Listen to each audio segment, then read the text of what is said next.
Angela Martinez skipped down the sun-warmed sidewalk, her sneakers slapping the pavement in cheerful rhythm, her backpack bouncing against her spine with each buoyant step. The late afternoon sun spilled golden light across the quiet suburban neighborhood, wrapping everything in a soft amber glow. Shadows stretched lazily across driveways and manicured lawns, long and lean like sleepy cats basking in the warmth. At 12.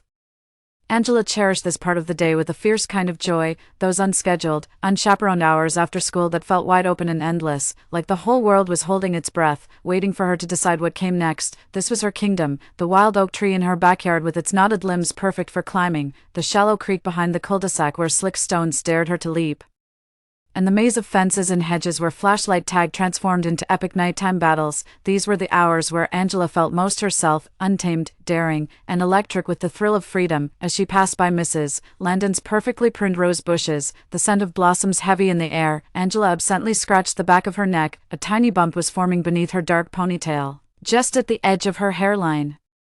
She hardly gave it a second thought, probably just another mosquito bite. Summer always brought a swarm of buzzing tormentors, mosquitoes, gnats, those nearly invisible no-see-ums, living near the edge of the woods. Bites were just part of the deal, a small price to pay for adventure. That evening, while she helped set the dinner table, the itch that had started as a mild annoyance had deepened into something more insistent. Like a mosquito bite that refused to be forgotten, she reached up again. Fingertips grazing the irritated skin, the bump felt warmer now. Tender. "Mom," she called across the kitchen, angling her head to show the spot. "I think something bit me." At the counter, Isabel Martinez didn't look up from the carrots she was swiftly chopping, her hands moving with mechanical efficiency. Her voice came out flat, worn thin by long shifts at the hospital and the pressure of online coursework stacked on top of everything else. "Just put some calamine lotion on it, Mia." "Probably a mosquito, or a spider. You're always crawling through the bushes," Angela sighed, not protesting. She quietly placed the silverware in straight, orderly lines, aligning forks and knives with careful precision. The moment passed like so many others did, fleeting and unnoticed. She knew her mom was overwhelmed, always balancing too much with too little time. Angela didn't want to be one more thing that needed fixing. But the itch only got worse. During dinner, it pulsed, a persistent, prickling throb beneath her skin. By bedtime, the bump had become a pressure point, sore and strange, like something was trapped under the surface. When she awoke the next morning, the sensation had shifted into alarm. Standing in front of the bathroom mirror, Angela felt her breath hitch. The bump had swelled overnight, now the size of a grape, skin stretched taut and inflamed. It was tender to the touch, radiating heat. Gingerly, she pressed around it. A thick bead of yellowish pus oozed to the surface, and she recoiled in disgust. "Gross," she muttered, grabbing a tissue to wipe it away. The mirror reflected her wrinkled nose and uneasy eyes. At lunch, while tying her hair back into a ponytail, her best friend Lily spotted the swelling. "Whoa, Angie," Lily exclaimed, leaning closer to inspect it. "That looks seriously infected." Angela tried to wave it off, even as pain flared across the back of her neck. "My mom says it's nothing," she replied with a forced shrug, "probably just a zit or something," but deep down, she wasn't so sure. That night, sleep eluded her. Every shift of her head made the lump throb harder, the ache turning sharp and insistent. It wasn't just painful, it was invasive, foreign. By 2:17 a.m., unable to bear it any longer, Angela pushed her covers aside and crept out of bed. She padded across the hallway, each step cautious, the chill of the tiles seeping into her bare feet.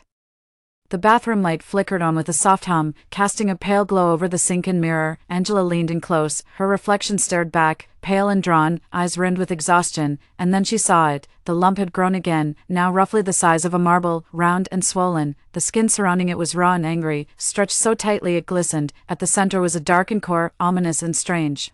Her heart thumped heavily in her chest as she leaned closer, her breath fogging the mirror, and then, it moved, just beneath the surface, a subtle shift, like the ripple of something alive, squirming just under her skin. Angela froze, her breath hitched. The bump wasn't just infected, something was inside, a tiny flicker, barely there, but real. Angela froze, something was moving beneath her skin. The lump had grown again, now the size of a marble, glistening under the stark bathroom light. The skin stretched tight and feverish, flushed an angry red that seemed to pulse in rhythm with her heart. But it wasn't the size that made her stomach knot, it was the movement, subtle, fluttering, a whisper of life inside her flesh. By Friday, the unease had become agony. Her entire body ached, her limbs felt heavy, as if gravity had grown stronger just for her. Her forehead burned, and her thoughts came slow and fragmented, like words from a book underwater. She barely noticed the science test in front of her.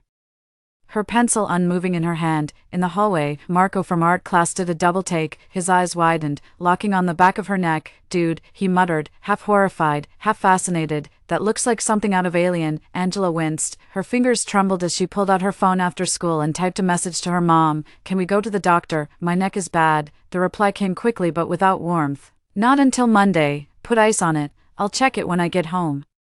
But Isabel didn't make it home until after midnight. She stepped through the door in her wrinkled scrubs, name badge askew, face strained and ghostly with exhaustion. Angela was already asleep, curled beneath damp sheets, her pillow soaked with sweat and fear. By Sunday, fear had become full-blown terror. Angela lay trembling beneath her blanket, soaked in fever, her neck pounded with an ugly, living beat, her heart thudded against her ribs, each breath shallow and strained. She reached up with trembling fingers and touched the lump, and felt it, a slow, undeniable squirm. She bolted upright, panic flooded her limbs like electricity. Grabbing her phone, she turned on the flashlight and stumbled to the bathroom, her breath sharp and uneven. The mirror didn't lie. The lump was now the size of a ping-pong ball, grotesquely swollen. The skin had stretched thin, nearly translucent, and was marbled with inflamed veins. It shone wetly under the fluorescent bulb. Beneath it, something moved, not subtly this time, but boldly. It writhed. Angela's mouth opened in a silent scream as the center of the bump began to bulge outward. A small tear opened in the skin, then something black pushed through, thin, segmented, twitching, a leg, a spindly, insect leg. Angela's scream shattered the silence, echoing through the house like a siren. Within seconds, Isabel burst into the bathroom, half awake. Her eyes wide with confusion and alarm, she took one look, and stopped cold. "Oh my God," she whispered, up close. The truth was unmistakable. The lump on Angela's neck twisted with movement, like a nest of worms struggling beneath cellophane. It bulged outward as if her skin could no longer contain it. They drove to the ER in stunned silence. Angela slumped in the passenger seat, her face pale and glistening with fever. At the hospital, everything moved fast, harsh white lights. The beep of machines, a flurry of nurses in scrubs, paperwork shoved into Isabel's shaking hands, a gurney wheeled through automatic doors. Angela gripped her mother's hand like it was the only solid thing left. Dr. Reynolds, a calm-faced woman in blue scrubs, examined the swelling. Her expression tightened. "We're going to numb the area," she said gently. "Angela, you're very brave. Just hold still for me." Angela nodded, barely breathing. The sting of the injection brought fresh tears to her eyes. She turned her head, unable to watch. Isabel didn't turn away. She couldn't. The scalpel sliced the swollen skin with surgical precision. The first cut released a thick gush of pus, foul-smelling, yellow, and hot. Then came the legs, 6 of them, twitching and slick. They emerged from the wound, glossy and jointed, black and shining like lacquered wood. The creature forced its way out of Angela's neck with a grotesque, wet pop.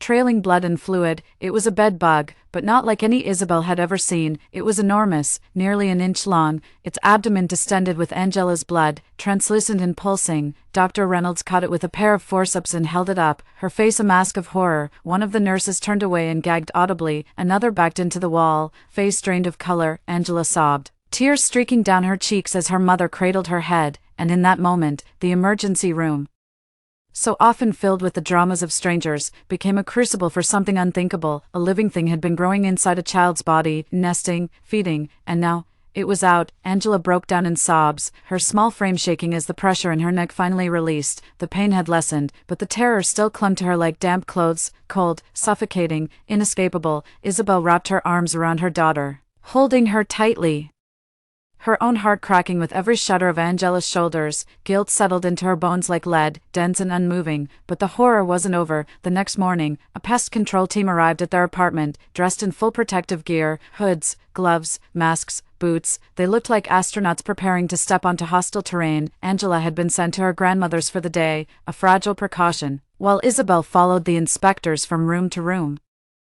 Her nerves stretched taut. They peeled back sheets, lifted mattresses, pulled furniture from walls, shined flashlights into every crevice. What they uncovered made Isabel stagger back, one hand flying to her mouth. Dozens of bed bugs. They were embedded deep in the seams of Angela's mattress, their tiny bodies squirming as light hit them. They scuttled behind the peeling wallpaper near her headboard. Worst of all, they were inside her beloved childhood stuffed bear, the one she had cradled to her chest every night since preschool, the one she'd named and whispered secrets to. Isabel braced herself against the doorframe, nausea churning in her stomach. Her mind flickered back to that weekend trip months ago, a quick visit to her nursing school orientation, 2 budget-conscious nights in a dingy motel. She remembered the itchy sheets, the sour smell in the room, The threadbare carpet worn down to its backing, she'd brushed off her unease at the time, thinking only of tuition, rent, groceries, always choosing what to sacrifice. Now she saw the true cost, not in dollars, but in damage. The exterminators returned that afternoon, silent and precise, their hands moved swiftly, their presence cold and clinical. Everything that could harbor pests, clothing, linens, curtains, stuffed animals, was sealed in thick black plastic.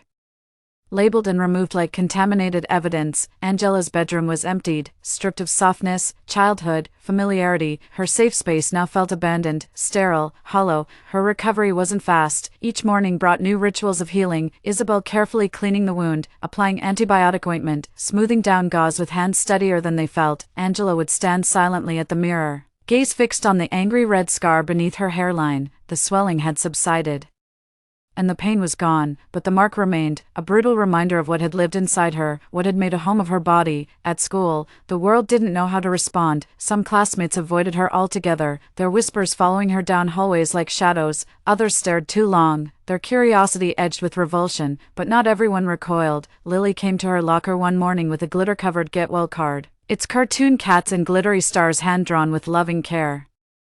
Inside, she had written simply, "You're still the bravest person I know." Later, Angela found a folded slip of notebook paper tucked into her binder. No name, no message, just a sketch, crude but kind, of a tiny superhero, cape flapping, a faint smile drawn on its face. Small gestures, quiet lifelines, they mattered more than anyone could know. Isabel, still reeling from the trauma, turned her guilt into fierce determination. She became vigilant. Every hotel room was now in operation.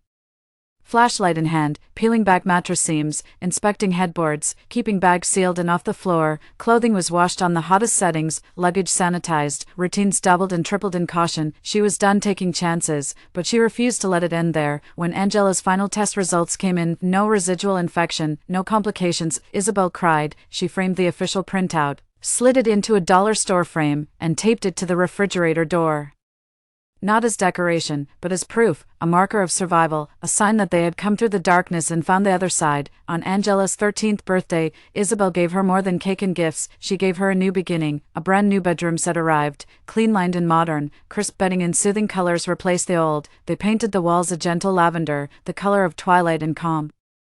Isabel splurged on a premium bedbug-proof mattress encasement. Together, they strung glow-in-the-dark stars across the ceiling, their fingers sticky with tape and paint. They laughed for the first time in what felt like forever, laughter that felt real and earned. That night, Angela lay back on her new bed, arms tucked behind her head, eyes scanning the soft glow of stars above. They blinked down at her, not like reminders of what she'd lost, but symbols of what still lay ahead: hope, healing, and the quiet promise of peace. Isabel stepped quietly into the room, the bedtime routine they'd reclaimed now a sacred comfort. She tucked the blanket around her daughter's legs, smoothing it gently, fingers pausing for a moment. Angela turned her head slightly, fingers brushing the scar beneath her hairline. It was still there, faint, pink, fading, a scar, yes, but no longer something to fear. She looked at her mother, her voice soft but sure. "I'm okay now," she whispered. And for the first time, she truly meant it.